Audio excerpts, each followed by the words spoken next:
प्रभु तेरी वाणी जीवन की रोटी, नैनों की ज्योति अंधेरा मिटाती।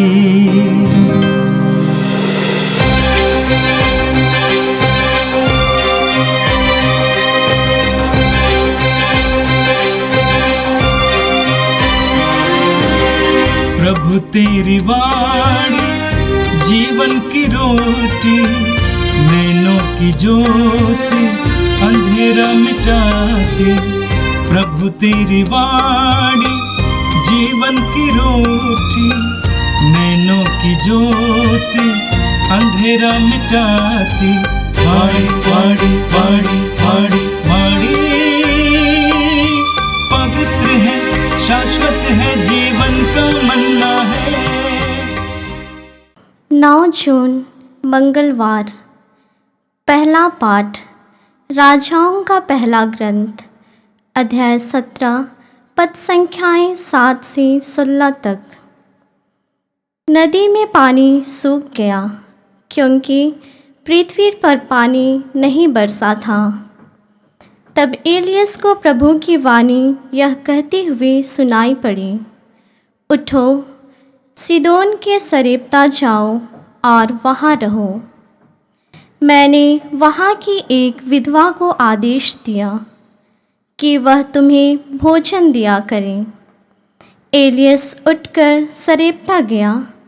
शहर के फाटक पर पहुंचकर उसने वहाँ लकड़ी बटोरते हुए एक विधवा को देखा और उसे बुलाकर कहा, मुझे पीने के लिए घड़े में थोड़ा सा पानी ला दो।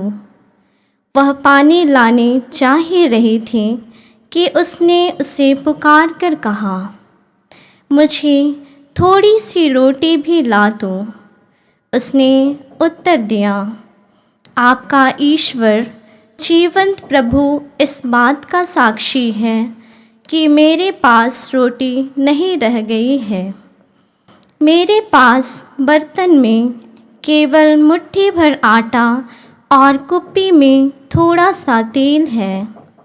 मैं 2-1 लकड़ियाँ बटोरने आई हूँ। अब घर जाकर उसे अपने लिए और अपने बेटे के लिए पकाती हूँ। हम उसे खाएंगे और इसके बाद हम मर जाएंगे। एलियस ने उससे कहा, मत डरो, जैसा तुमने कहा है वैसा ही करो, किंतु पहले मेरे लिए एक छोटी सी रोटी पकाकर ले आओ। इसके बाद अपने लिए और अपने बेटे के लिए तैयार करना, क्योंकि इस्राएल का प्रभु ईश्वर यह कहता है, जिस दिन तक प्रभु पृथ्वी पर पानी ना बरसाए, उस दिन तक ना तो बर्तन में आटा समाप्त होगा और न तेल की कुप्पी खाली होगी। एलियस ने जैसा कहा था, स्त्री ने वैसा ही किया। अब बहुत दिनों तक उस स्त्री, उसके पुत्र और एलियस को खाना मिलता रहा, जैसा कि प्रभु ने एलियस के मुख से कहा था। ना तो बर्तन में आटा समाप्त हुआ और न तेल की कुप्पी खाली हुई। यह प्रभु की वाणी है। संत मत्ती के अनुसार पवित्र सुसमाचार, अध्याय 5, वाक्य संख्या 13 से लेकर 16 तक। यीशु ने अपने शिष्यों से कहा, तुम पृथ्वी के नमक हो। यदि नमक फीका पड़ जाए तो वह किससे नमकीन किया जाएगा? वह किसी काम का नहीं रह जाता, वह बाहर फेंका और मनुष्यों के पैरों तले रौंदा जाता है। तुम संसार की ज्योति हो। पहाड़ पर बसा हुआ नगर छिप नहीं सकता। लोग दीपक जलाकर पैमाने के नीचे नहीं, बल्कि दीवट पर रखते हैं, जहां से वह घर के सब लोगों को प्रकाश देता है। उसी प्रकार तुम्हारी ज्योति मनुष्यों के सामने चमकती रहे, जिससे वे तुम्हारे भले कामों को देखकर तुम्हारे स्वर्गिक पिता की महिमा करें। यह प्रभु का पवित्र सुसमाचार है। क्रिस्त प्रभु की जय। यीशु में मेरे प्रिय भाई और बहनों, आज का पहला पाठ राजाओं के पहले ग्रंथ से लिया गया है। सरफ्ता के विधवा के द्वारा हमें यह बताया जाता है कि ईश्वर संकट और अभाव की स्थिति में हमारा साथ देते हैं। वे हमारा परित्याग कभी भी नहीं करते हैं। सूखा पड़ा हुआ था, भोजन लगभग समाप्त हो रही थी, जीवन की आशाएं छिन्न भिन्न हो गई थी, और इस अवसर पर प्रभु चमत्कार पूर्ण रूप से सारे समस्याओं का समाधान करते हैं और उनके लिए खाने की व्यवस्था करते हैं। ईश्वर न केवल नबी एलियस के लिए बल्कि उस विधवा के लिए और उसके पुत्र के लिए खाने की व्यवस्था करता है और उन तीनों की देखभाल करता है। यह पाठ हमें स्पष्ट करती है कि ईश्वर विश्वसनीय है और उसकी विश्वसनीयता के द्वारा हम अपने जीवन में विश्वास को प्रकट करें, क्योंकि ईश्वर हमारा परित्याग कभी नहीं करता है।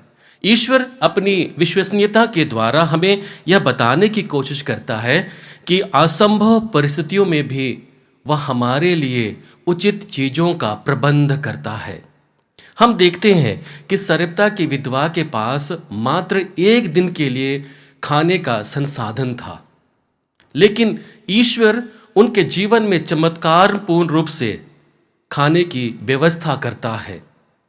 हम लूकस के सुसमाचार अध्याय 1 वाक्य संख्या 37 में पढ़ते हैं, जहां पर माता मरियम के गर्भधान पर स्वर्गदूत गाब्रिएल कहता है कि ईश्वर के लिए कुछ भी असंभव नहीं है। ईश्वर हमारी जरूरतों को जानता है और उसे हमारे जीवन में पूरा भी करता है। हम फिलिपियों के नाम संत पौलुस के पत्र अध्याय 4 वाक्य संख्या 19 में पढ़ते हैं, जहां पर संत पौलुस कहते हैं, मेरा ईश्वर आप लोगों को ईसा मसीह द्वारा महिमान्वित कर उदारता पूर्वक आपकी सब आवश्यकताओं को पूरा करे।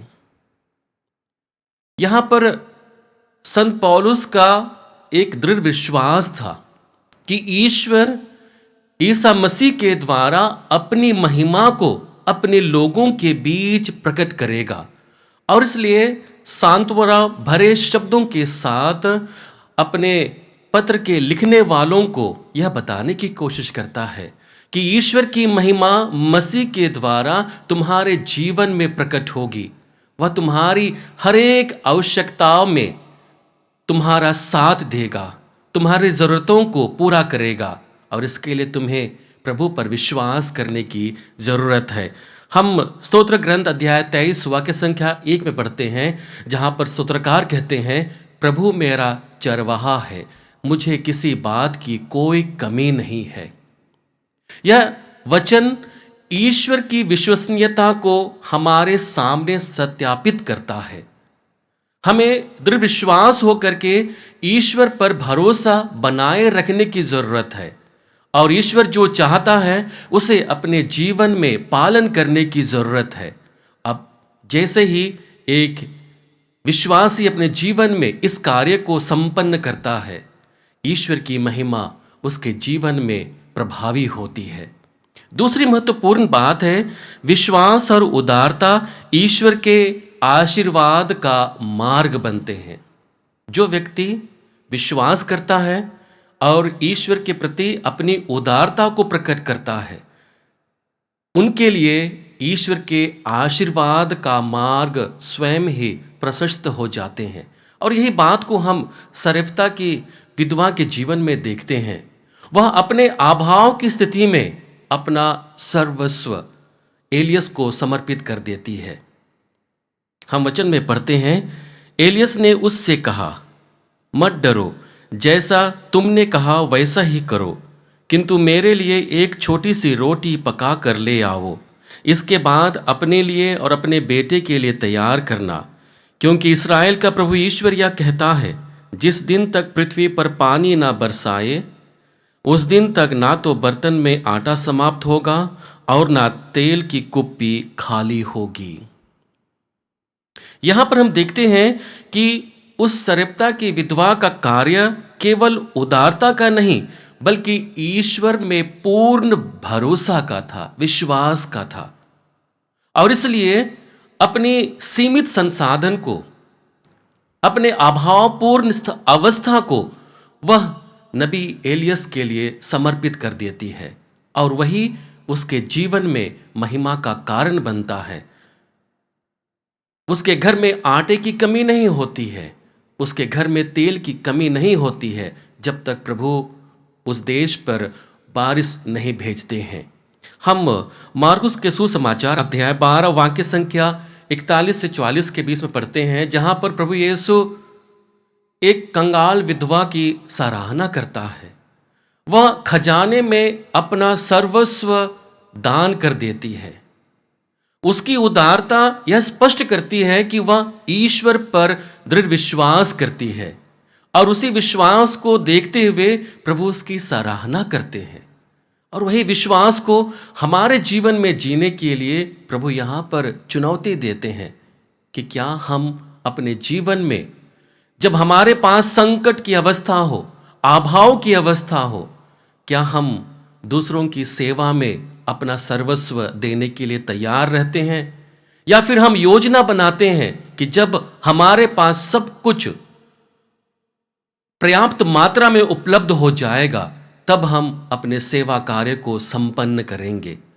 हम उत्पत्ति ग्रंथ अध्याय 15 वाक्य संख्या 6 में पढ़ते हैं, जहां पर वचन कहता है, अब्राहम ने ईश्वर में विश्वास किया और इस कारण प्रभु ने उसे धार्मिक माना। विश्वास के कारण हम अपनी धार्मिकता को प्रकट कर सकते हैं और यही आज के पहले पाठ के द्वारा हमें सीख मिल रही है। आज का सुसमाचार संत मत्ती रचित सुसमाचार से लिया गया है। पर्वत प्रवचन में प्रभु यीशु शिष्यों की पहचान और उनके मिशन कार्य को स्पष्ट कर देते हैं और इसलिए वह उन्हें केवल विश्वास रखने के लिए नहीं बल्कि संसार में परिवर्तन लाने के लिए बुलाते हैं। आज के सुसमाचार में प्रभु यीशु दो प्रतीकों को हमारे सामने रखते हैं, पृथ्वी का नमक और संसार की ज्योति। इस प्रतीक के साथ में प्रभु यीशु न केवल अपने शिष्यों को बल्कि सारे विश्वासियों को क्रिस्तीय जीवन की जिम्मेदारी, गवाही और विश्वास को प्रकट करते हैं। और इसके साथ ही प्रभु यीशु स्पष्ट कर देते हैं कि विश्वास केवल व्यक्तिगत नहीं है, वह समाज को प्रभावित करने वाला है और ईश्वर की महिमा को प्रकट करने वाला है।